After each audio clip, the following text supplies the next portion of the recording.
नमस्कार दोस्तों, मैं समरेश कुमार आपका मोस्ट वेलकम है fact dark SKD education channel पे दोस्तों। तो आइए शुरू करते हैं आज की एसटीटी म्यूजिक की जो सब्जेक्ट है दोस्तों। जो म्यूजिक की सब्जेक्ट है उसे चलिए देखते हैं दोस्तों। और मैं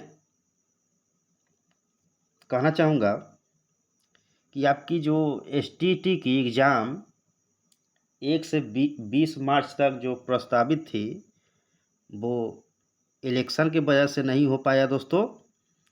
तो देख लीजिए मार्च में तो आचार संहिता लागू हो चुकी है और इलेक्शन है अप्रैल से लेकर 3 जून तक चलेगी। 3 जून को रिजल्ट आएगा इलेक्शन का। उसके बाद एसटीटी का एग्ज़ाम आपका अप्रैल लास्ट वीक या मई फर्स्ट वीक में आपकी एग्ज़ाम हो सकती है। तो इसको देखते हुए समय अभी और मिल चुका है आप लोगों को तैयारी करने के लिए।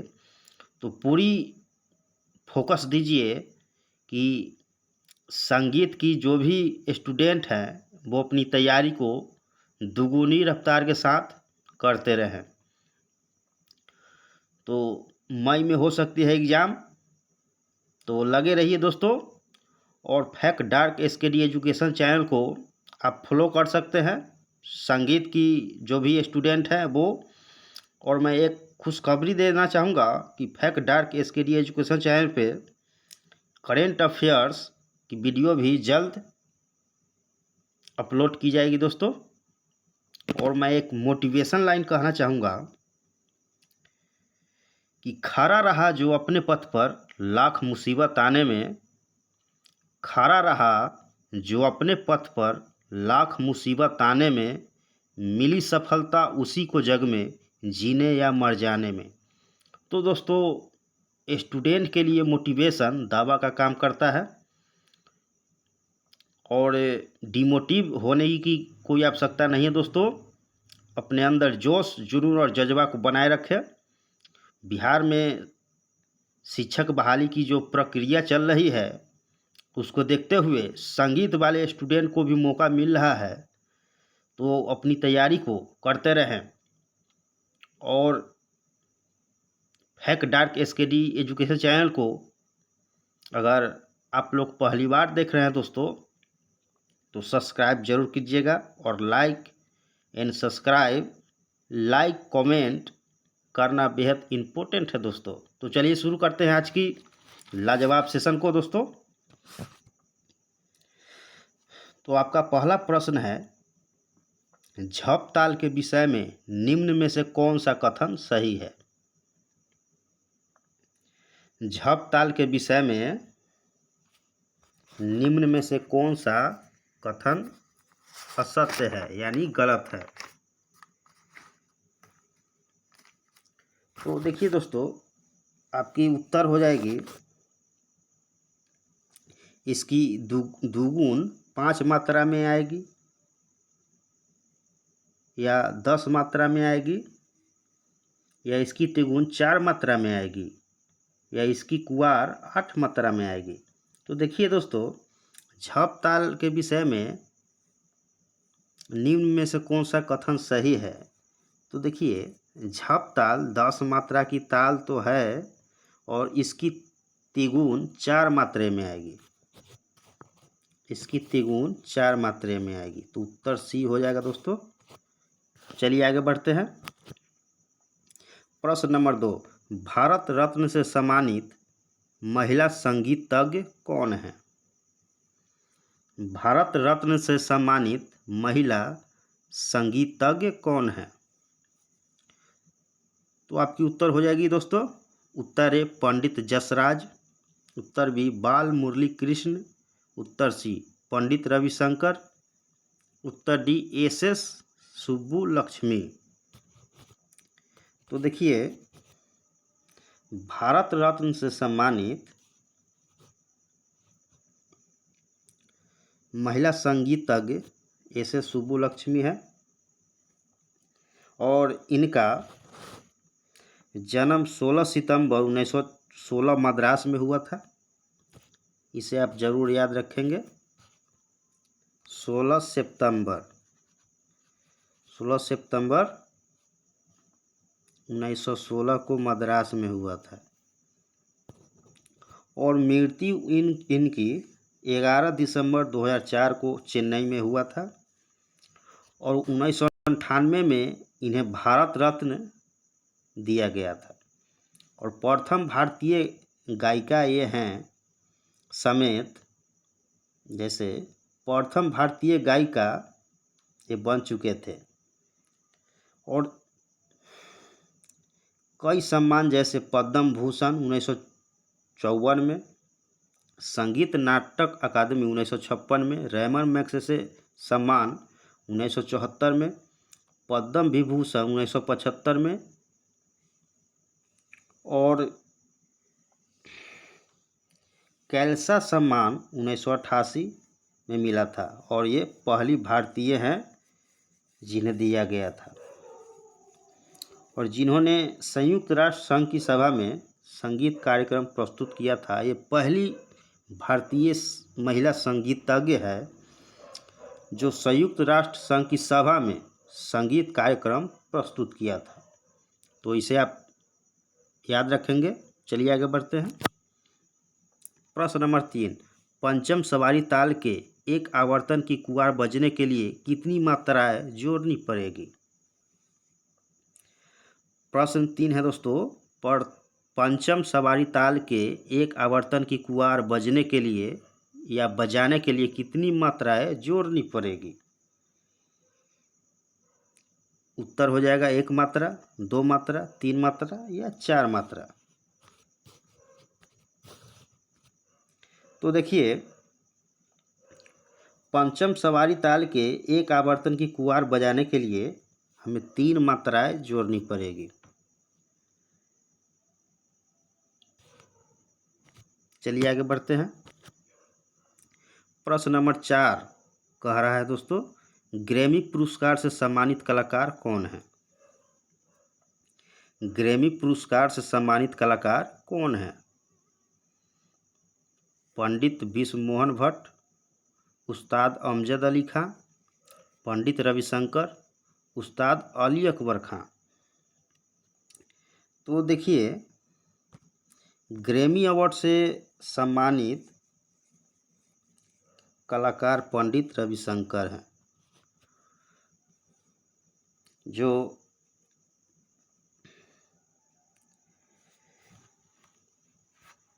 2012 में अमेरिका के द्वारा दिया गया था इन्हें ग्रैमी अवार्ड। और इनका जन्म 7 अप्रैल 1920 को हुआ था। 7 अप्रैल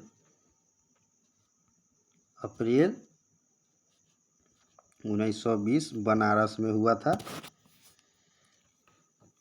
और 11 दिसंबर 2012 को अमेरिका के द्वारा ग्रैमी पुरस्कार से सम्मानित किया गया था। और हाल फिलहाल में 4 या 5 फरवरी को भी अमेरिका में जो ग्रैमी और संगीत की जो आयोजित किया गया था संगीत प्रोग्राम, उसमें राकेश चौरसिया को भी बांसुरी वादन के लिए ग्रैमी अवार्ड से सम्मानित किया गया है। तो चलिए आगे बढ़ते हैं। प्रश्न नंबर 5, कम से कम कितनी मात्रा की चक्करदार एक ताल तथा झप ताल में बिना किसी परिवर्तन के बज सकती है? प्रश्न कह रहा है दोस्तों, कम से कम कितनी मात्रा की चक्करदार एक ताल तथा झप ताल में बिना किसी परिवर्तन के बज सकती है? एक ताल तथा चक्रदार झप ताल में। तो देखिए, कम से कम चक्रदार एक ताल तथा झप ताल में बिना किसी परिवर्तन के बज सकती है। तो उत्तर हो जाएगा 60 बार, 20 बार, 80 बार या 40 बार। तो देखिए, चक्रदार ताल यानी चक्रदार एक ताल तथा झप ताल बिना किसी परिवर्तन के। तो देखिए 20 आंसर हो जाएगा दोस्तों। बिना किसी परिवर्तन के 20 बार बज सकती है।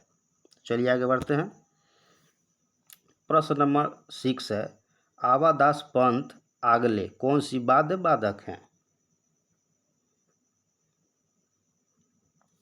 आवादास पंथ आगले कौन सी वाद्य बाधक हैं या वाद्य बजाते हैं? उत्तर हो जाएगा मृदंग, तबला, नक्कारा या पखावाज।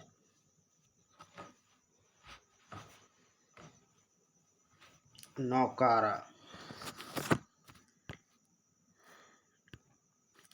तो देखिए आवादास पंथ आगले मृदंग वादक है, मृदंग वादक है। उत्तर ये हो जाएगा दोस्तों। चलिए आगे बढ़ते हैं।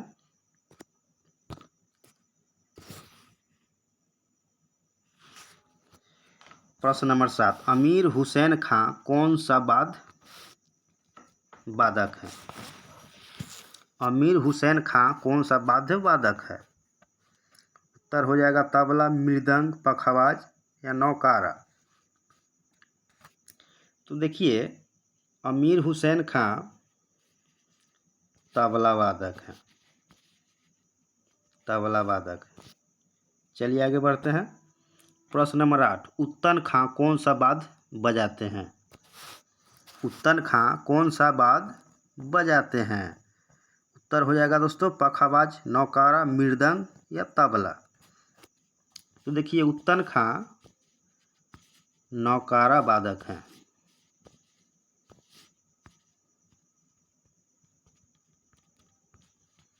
नौकारा वादक हैं उत्तन खां। चलिए आगे बढ़ते हैं। प्रश्न नंबर 9, उद्धव शंकर राव शिंदे क्या बजाते हैं? उद्धव शंकर राव शिंदे क्या बजाते हैं? उत्तर हो जाएगा नौकारा, पखावाज, तबला, मृदंग। तो देखिए उद्धव शंकर राव शिंदे पखावाज वादक हैं, पखावाज वादक हैं। चलिए आगे बढ़ते हैं। प्रश्न नंबर 10, उत्तर भारतीय संगीत में ताल वाद्यों की संख्या कितनी होती है? उत्तर भारतीय संगीत में ताल वाद्यों की संख्या कितनी होती है? उत्तर हो जाएगा 3, 2, 4 या 1। तो देखिए भरत मुनि के जो नाट्य शास्त्र में बताया गया है कि नाट्य शास्त्र में वाद्य यंत्रों को 4 श्रेणी में बांटा गया है और 4 श्रेणी है तत्ववाद, तत्ववाद, सुशीरवाद, घनवाद और अवनदवाद। तो उत्तर भारतीय संगीत में ताल वाद्यों की संख्या कितनी होती है? तो 4 होती है। चलिए आगे बढ़ते हैं। प्रश्न नंबर 11, 7 मात्रा की प्रचलित तालों की संख्या कितनी है? 7 मात्रा की प्रचलित तालों की संख्या कितनी है? उत्तर 4, 2, 3, 5। तो देख लीजिए 7 मात्रा के प्रचलित तालों की संख्या 3 है। चलिए आगे बढ़ते हैं। प्रश्न नंबर 12, तिहाई के कितने प्रकार होते हैं और तिहाई कितने प्रकार से लिया जाता है? उत्तर 8, 6, 2 या 4। तो देख लीजिए तिहाई की तो 2 प्रकार है। उत्तर सी हो जाएगा दोस्तों। और इसका 2 प्रकार का नाम दमदार तिहाई और बेदम की तिहाई होती है। बेदम की तिहाई, और तिहाई के दो प्रकार है, दमदार तिहाई और बेदम की तिहाई। चलिए आगे बढ़ते हैं। प्रश्न नंबर 13, तबले की अंगों की संख्या कितनी होती है? तबले की अंगों की संख्या कितनी होती है? उत्तर 12, 8, 4, 6। तो देख लीजिए, तबले की अंगों की संख्या 8 होती है। चलिए आगे बढ़ते हैं। प्रश्न नंबर 4, यति की संख्या कितनी होती है? यति की संख्या कितनी होती है? उत्तर 4, 3, 5 या 6। 4, 3, 5, 4, 3, 5, 6।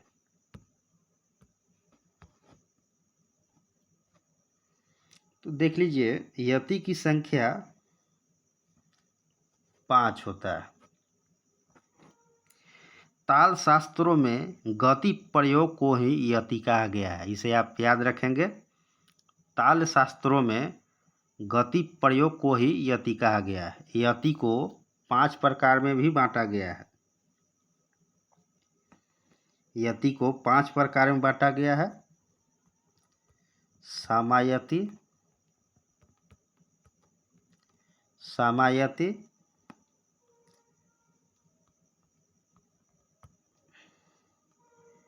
स्त्रोतोगातायति, स्त्रोतोगातायति और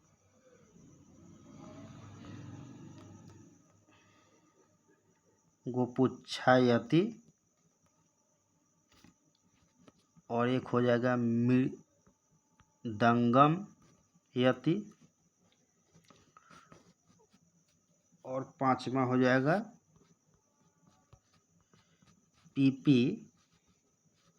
पिपीलिका यति, पिपीलिका यति। तो इसे आप याद रखेंगे। यति की संख्या 5 है और उसका नाम सामायति, स्त्रोतोगातायति और गोपुच्छायति, मृदंगम यति और पिपीलिका यति। चलिए आगे बढ़ते हैं। प्रश्न नंबर 15, मार्गताल कितनी होती है? मार्गताल कितनी होती है? उत्तर 5, 4, 7, 6। तो देखिए, मार्गताल यानी ताल के मार्ग 5 होता है। उसका नाम है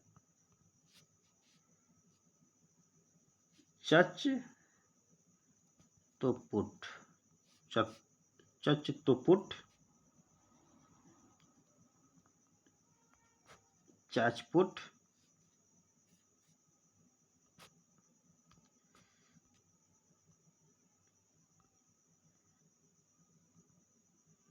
सटपिता,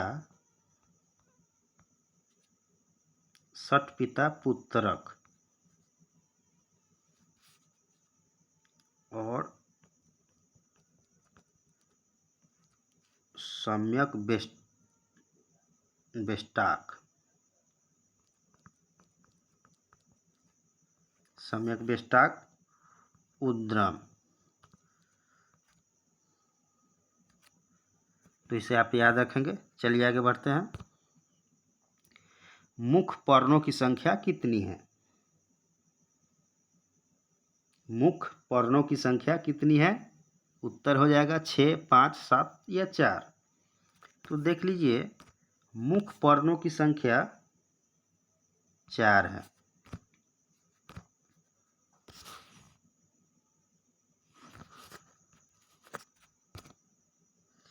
प्रश्न नंबर 17, सशब्द क्रिया की संख्या कितनी है? सशब्द क्रिया की संख्या कितनी होती है? उत्तर 6, 4, 7 या 5। तो देख लीजिए, सशब्द क्रिया भी 4 होते हैं। चलिए आगे बढ़ते हैं। प्रश्न नंबर 18, चार बाग के बोल किसके अंतर्गत आता है? चार बाग के बोल किसके अंतर्गत आता है? उत्तर हो जाएगा चौपल्ली, परण, गत या पर्दे। पर्दे के अंतर्गत। तो देख लीजिए, चार बाग के बोल गत के अंतर्गत आता है। चलिए पिछला क्वेश्चन देखते हैं दोस्तों। सशब्द क्रिया की संख्या कितनी है? तो देख लीजिए, सशब्द क्रिया की संख्या 4 होते हैं और ये हाथ से ताल प्रदर्शन की रीति को क्रिया कहते हैं। और हाथ से जो ताल बताया जाता है उसे ही क्रिया कहते हैं। जब ताली बजाकर ताल दिखलाई जाती है तो उसे सशब्द क्रिया कहते हैं। सशब्द क्रिया के 4 भेद होते हैं। सशब्द क्रिया के 4 भेद होते हैं। ध्रुवा, संपा,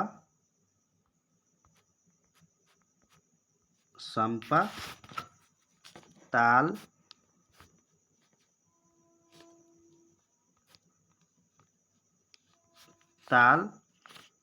और सत्रीपात।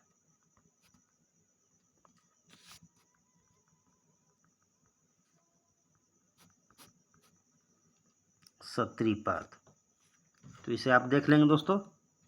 चलिए आगे बढ़ते हैं। प्रश्न नंबर 19 कह रहा है, दीपचंदी ताल किस जाति के अंतर्गत आता है? उत्तर है खंड, सक्रेन, मिश्र या चतुस्र के अंतर्गत। तो देख लीजिए, दीपचंदी ताल मिश्र जाति के अंतर्गत आता है। प्रश्न नंबर 20 कह रहा है दोस्तों, पंडित कान्ठे महाराज का जन्म किस शताब्दी में हुआ? उत्तर 1880, 1881, 1870, 1878। तो देख लीजिए, पंडित कान्ठे महाराज का जन्म 1880 में हुआ था। इसे आप देख लेंगे दोस्तों। चलिए आगे बढ़ते हैं।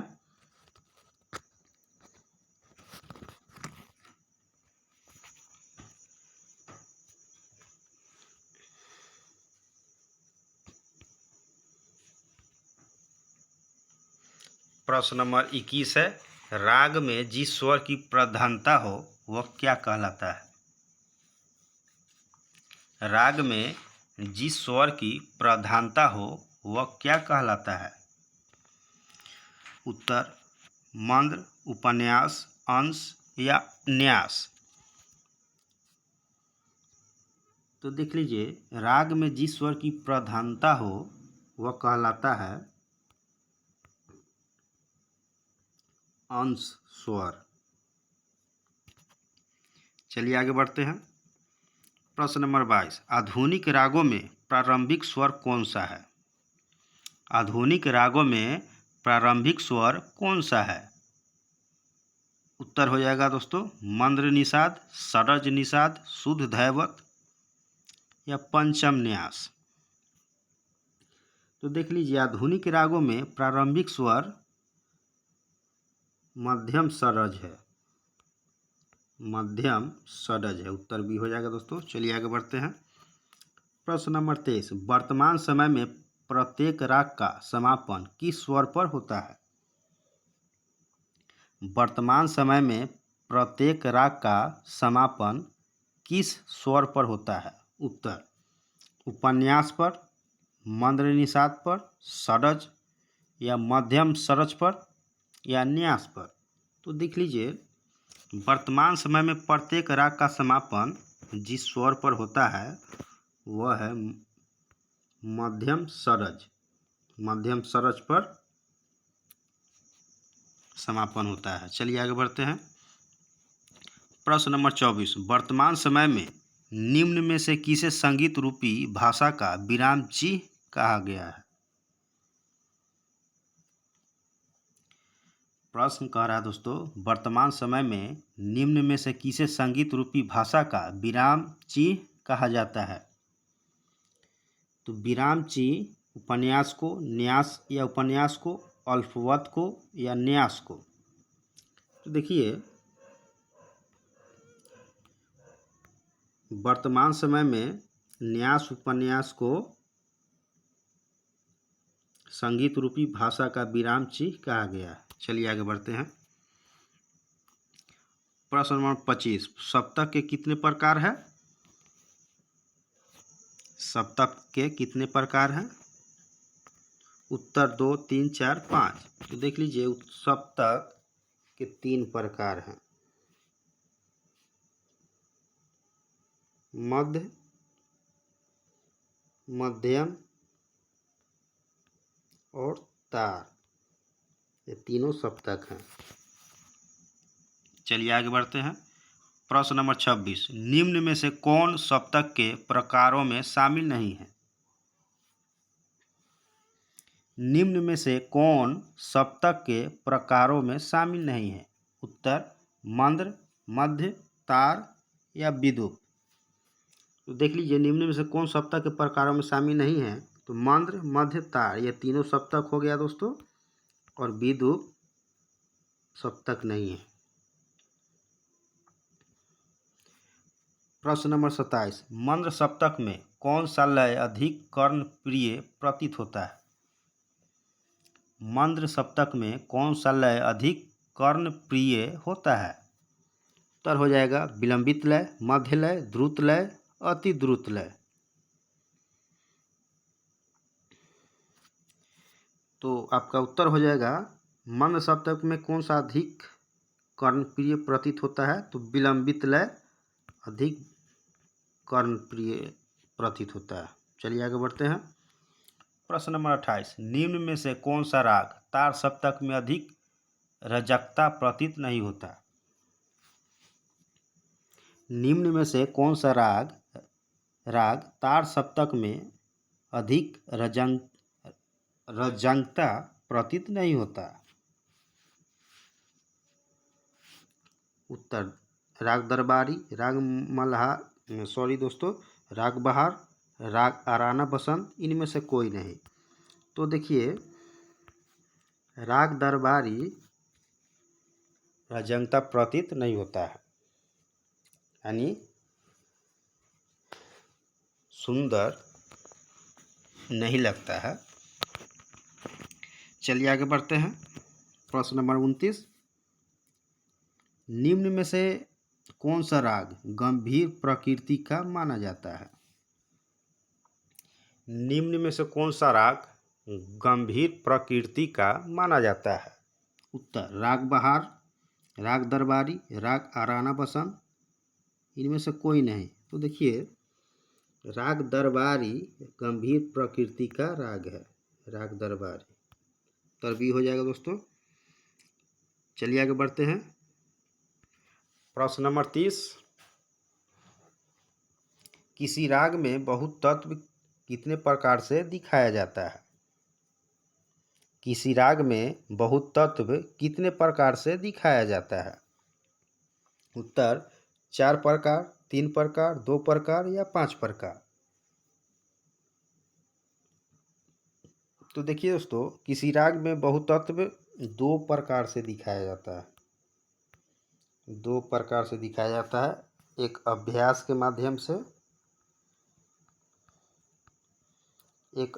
माध्यम से, दूसरा उल्लंघन के माध्यम